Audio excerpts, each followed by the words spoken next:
पुणे जिल्ह्यातील जुन्नर तालुक्यामध्ये पाणी टंचाईच्या झळा बसताना दिसतायत। आदिवासी पट्ट्यातील कोपरे, मांडवे, मथाळणे या गावांमध्ये पाण्याचा प्रश्न पुन्हा गंभीर बनलेला आहे। स्वातंत्र्यपूर्व काळापासून या भागामध्ये पाणी टंचाई कायम आहे। दरम्यान आजही ग्रामस्थांना पिण्याच्या पाण्यासाठी मोठी पायपीट करावी लागते।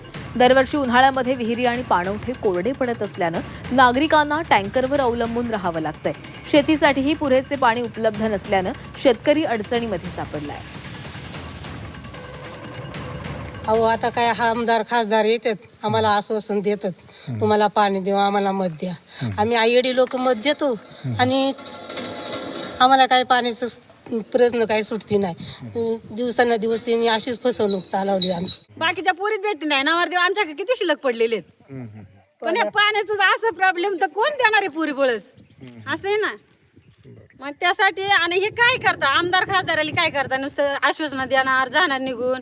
आम्ही घेतलं दत्तक घ्या, पण काहीतरी करा ना। हे पाणी पावसाळ्यात म्हणजे सगळ्यात जास्त पाऊस आमच्याकडेच पडतो आणि उन्हाळ्यात प्यायला बी पाणी नसते आणि त्रास तर पाण्याचा खूप। आता ह्या अशुद्ध पाण्यामुळे म्हणजे उलट्या जुलाबांचा सुद्धा आजार होऊ राहिलेत, म्हणजे लहान मुलांना म्हणजे सगळ्याच माणसांना पण हे उलट्या जुलाबाचा त्रास होऊ राहिलाय।